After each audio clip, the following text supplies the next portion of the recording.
YouTube brothers and sisters, what is going on? Oh, what can I say, man? It's hot, very hot. That's why my brain's working a little bit slow. Everything wants to slow down, slow down, slow down, slow down.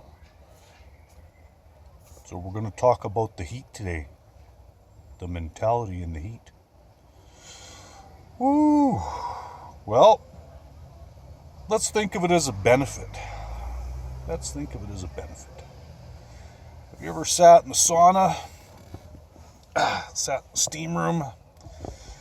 You know how hot it is? How relaxed your muscles feel? Kind of the same thing. But I'm not like sweating bullets or anything. You know, I'm not pouring out sweat. It's hot, yeah. I mean, I would prefer nice, cold, cool air conditioning. Which I do get when I'm driving, of course.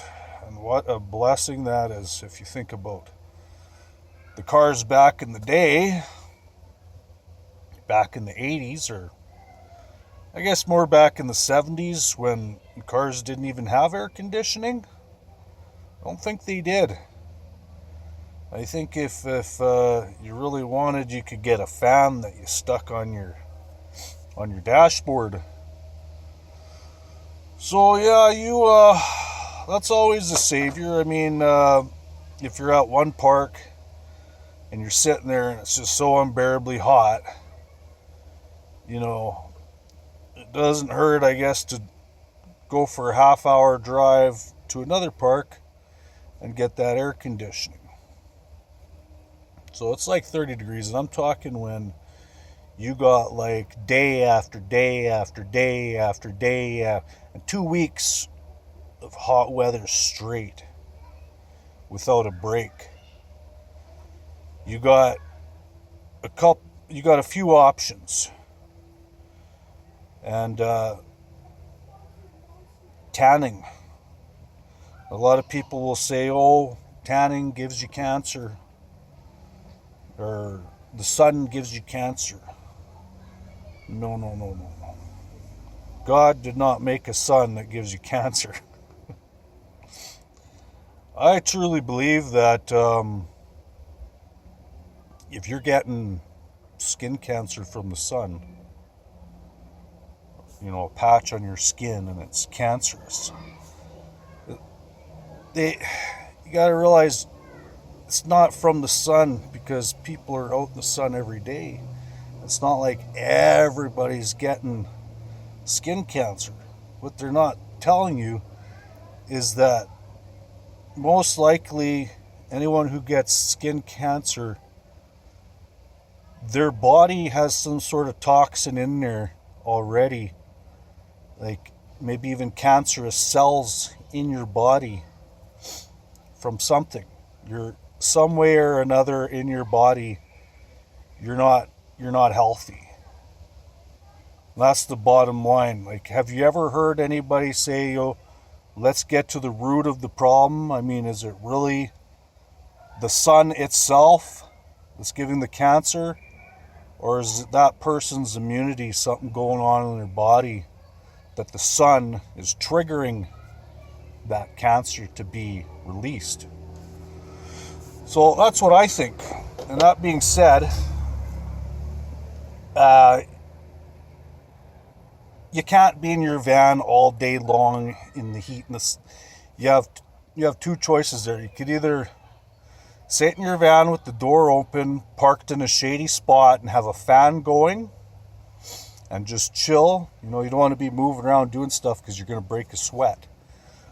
Or you can be outside and find a nice shady spot under a tree and have a nap. I've napped for an hour, 2 hours under a tree. Or you can go out into the bush a little bit where it's shady, and if you have a hammock, I got two hammocks. I got one here This one I haven't used yet. This one's for 2 people. You can put up to 500 pounds in there, which is just amazing. I cannot wait to use this. And I got my other one too on the other side hanging in the van. That's a 1-man hammock. And that holds up to 250 pounds. So this one would be really actually interesting to try out with 2 people, because I'm weighing in at 210 now, and if I was in there with a partner, she'd probably be anywhere between 100 and 150, 60 pounds, for a woman. So that would be very interesting to try that out. So, but whatever comes first. If I happen to meet a woman that's hanging out with me and we're cool and she wants to try out the hammock, yeah. But either way, I'm going to try it out. So I'll do a video on that. So kind of got off topic there. But anyway, shade. So you can find your shade, or you can just go all out, put on your swimsuit, put on your Speedos, and get right out in there in the sun and put some Hawaiian Tropic on you. Slather that on, put your shades on, like 80s style, have your radio going. Just lay out in the sun. That's what I do. But keep in mind, I started tanning in May, when it was only like plus 11, plus 12. I'd be sitting out in the park and the sun would come out, and that's all you need. You don't need it to be scorching hot to get a tan. If it's plus 12 degrees and the sun is out, it's the sun that's going to give you the tan, not so much the heat. So I started tanning in May, and you make kind of a lifestyle, and tanning is a lifestyle. Anyone from the 80s that knows about those long hot summer days when you're a kid or whatever, and you lay in your backyard and have the radio on and tan, it's a pastime. You can read a book, whatever, but you do a little bit every day. So you start out for 10 minutes here or there, take off your shirt, wear your shorts, and get a little bit, and then a month goes by, and you're up to like, you're going into June now, and you already got a little bit of a base tan. And so then in June, you're hitting, say, plus 25 degrees, and now you go out and you actually lay in it for like half an hour, and however much you can handle, because you got to remember, if you get burnt a little bit on the shoulders, you got to take a couple days to recover from that. But over time, you can get out there and actually lay right out in the sun for a whole hour and not get burnt. And if you do get a little bit burnt, 100% aloe vera gel. Put that on, and always, keep your skin moisturized. So when I get up in the morning, I put lotion on my skin. And I got this thing here the other day at Walmart. This is a Thermos. I'm not sure if it holds hot drinks, but it was advertised as a gym workout bottle, and it's pretty solid. And what I've been doing was I go to 7-Eleven, and where the Slurpees are and stuff, and I fill it, put some ice in there, and then whatever you got to drink, maybe you got a couple bottles of iced tea in your van or some water, and that'll keep it cold. Like, I've had my fluid in here, and this keeps it cold for like 3 days, 4 days, as long as it's in there. It's not going to be like ice cold, but it's still going to be pretty cold.